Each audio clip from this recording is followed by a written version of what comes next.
Chapter 12 Perul. The key to surviving as a servant in the Imperial Mahal was to go unnoticed. Invisibility was as much a skill as arranging a highborn lady's hair, or cleaning lustrous, delicately embroidered silk, or gracefully serving during banquets, as Perul did. As a child born to palace servants, she had been taught her mother's work, the skill of artfully pouring wine, of moving easily through a hall carrying plates laden with pearly rice and steaming sabis. She had also been taught to be efficient, but not too swift or too graceful. To do your work too ill or too well will draw attention, her mother had warned her, and no attention is good for a girl of your standing, Perul. Her mother had once told her a tale of two little hares, sisters, one that liked to race and one that liked to burrow. The racing one was charming, beautiful, loved by many. Her beauty caught the eye of many evil creatures, snakes and birds with tastes for flesh, all of whom wanted her flesh. But she did not fear them. She thought she was too fast to be caught, too quick for any snake to strike her. Her mother had paused, her voice faltering when she pressed on and said with false lightness, "But she was wrong, my dove. Learn from her example."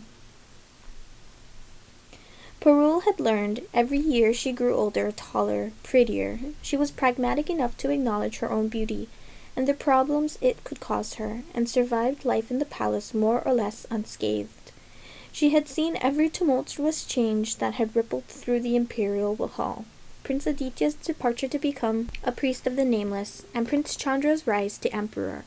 The imperial princess's refusal to burn, and all the awful burnings of other women that had followed and never ceased, and all through it she had been the hare that had liked to burrow, the one that had survived, hidden, careful, watching without being watched in return.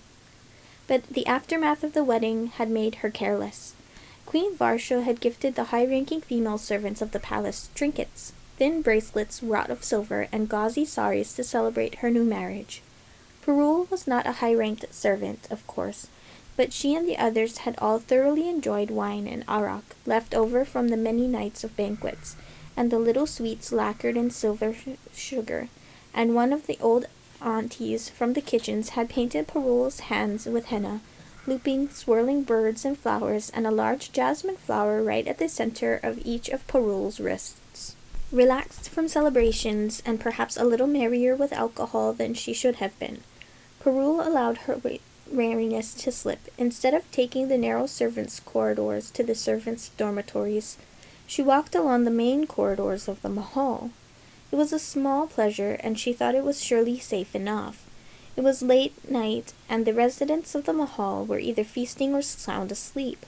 She was paying no particular attention to anything, simply enjoying warm numbness of a night's drinking and celebrating, when she heard male voices. She froze, her heart in her throat. She was near a doorway, and through it she could see a corridor with pillars carved with looping designs, and moonlight, too much moonlight, from ceilings that were deliberately open to the sky, letting sun and stars and rain in unimpeded. Oh, mother, save her. She knew where she was. Only one archway door separated her from a place she never dared to go. Once these quarters had been the chambers laid aside for the handful of Shrungani advisors who had resided permanently in the Mahal, serving the empire. The corridors were built in the Shrungani style, welcoming to the whims of nature, and had not been altered even though the Shrungani were all gone, banished by the emperor. The quarters belonged to the emperor's priests and his priestly warriors now, raised so high in favor that they no longer resided solely in the temple, where they rightly belonged. Those old Shrungani advisors had been well liked by the servants who tended their needs, but the priests were carefully avoided, especially by the Mahal's serving women. Usually she walked swiftly when she came this way, slipping by the doorway as swift as a bird in flight. But she dawdled today, liquor making her slow prey, and the priests were drawing closer, close enough that she could see their shadows on the ground, and her own melding into the shade thrown by the archway of the door. If she moved, they would see her shadow move. They would know she was here. Perul knew the price of being caught. Once at a small feast between a few of the emperor's military leaders, A serving girl called Chaya, 2 years younger than Parul, had heard them speaking of battle tactics. She caught the eye of one of the lords, by accident, no more, and he'd laughed and asked her lightly, mockingly, if military strategy interested her. When the lord lost his battle, he sought Chaya out and slit her throat. She must have been a spy, he proclaimed. How else could he have lost?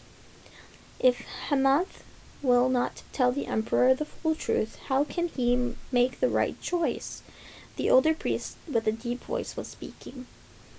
Emperor Chandra has always listened to him, always shown great respect for our priesthood, our service. If Hemant would only explain. I love the high priest, a younger voice. I trust him to convince the emperor. They were speaking of the emperor. The emperor. What would they do to her if they found her here? She couldn't run. As if her feet were rooted to the ground. The older priest spoke again. Kartik, he murmured. So quiet, Parul could near not hear him over the pounding of her own heart, her panicked little breaths that she was desperately trying to hold in. Hemant believes the emperor will see reason, but I fear... His voice faded. She was hopeful for a moment that they had decided to walk away from her, but Kartik's voice was crisp, clear, and far too close when he said soothingly, We are all united in our desire to protect Parijatvipa, but I have made sure she will live long enough. Have you? How? The older priest seemed relieved. Don't trouble yourself, gently said, and if the emperor will not listen to the guidance of his priests... A pause. The scuff of footsteps pausing, the rasp of the older priest's breath, and they both drew to a stop. There is another path, said Kartik finally. Still mother-blessed. Tentatively, and Hemant, he approves. He loves the emperor, Kartik replied, but he will do what is best for Parijatvipa in the end. I have faith in that. By now Parul had stopped breathing entirely. She did not understand why they'd spoken of it, but she knew if they found her, that would not matter. She could see them now, one shorter figure and the other taller. The priest Kartik stood in the moonlight with his profile to her, his gaze on his fellow priest, focused and attentive. She decided to take a risk. What else could she do? Carefully, she took one more step to the side, pressed herself to the wall where she would be better hidden, her shadow melding into the formless dark around her.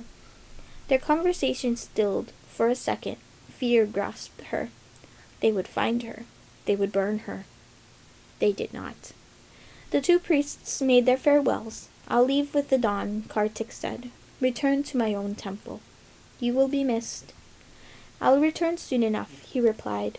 I find it difficult to leave Hemant's side for long. A moment of utter silence. Then, footsteps, drawing closer. She did not breathe. Thought of the pyres, the smell of them always in the air, the screams the wind sometimes carried. There was nowhere in the mahal where the sound could truly be avoided. She thought of her own voice joining the hollow song. Thought and almost wept. He passed by. The edge of his robe skimmed the archway of the door, then vanished as he made his way along the main corridor of the Shrungani quarters. His footsteps faded, and Parul shuddered and began to stumble along, and thanked the mothers in her head and her heart for making her pass unnoticed one more time, for making the hare in its burrow, safe in the dark, far from the harsh, killing light of the priest's eyes.